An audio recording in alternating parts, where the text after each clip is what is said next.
Friends ಎಲ್ಲರಿಗೂ ನಮಸ್ಕಾರ. ಇವತ್ತು ನಾವು ನಮ್ಮ ತರಗತಿಯಲ್ಲಿ ಮೆಮೊರಿ ಕ್ಲಾಸ್ ನಡೆದಿದೆ.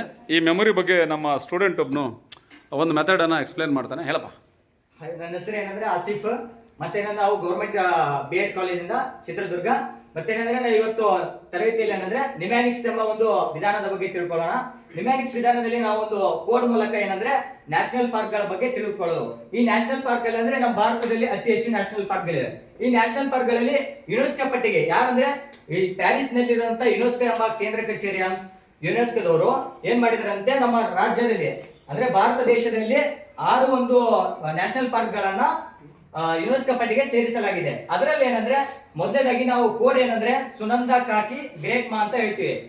ಸುನಂದ ಕಾಕಿ ಗ್ರೇಟ್ ಮಾ ಅಂದ್ರೆ ಸು ಅಂದ್ರೆ ಸುಂದರ್ಬನ್ ಅಂತ.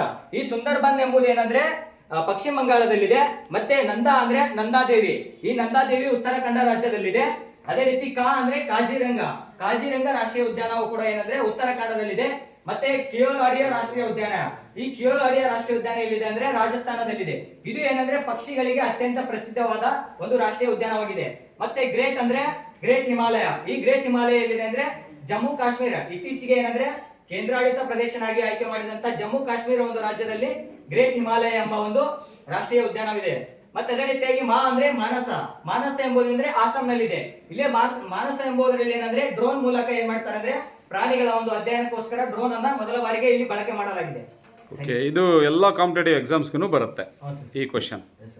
Thank you.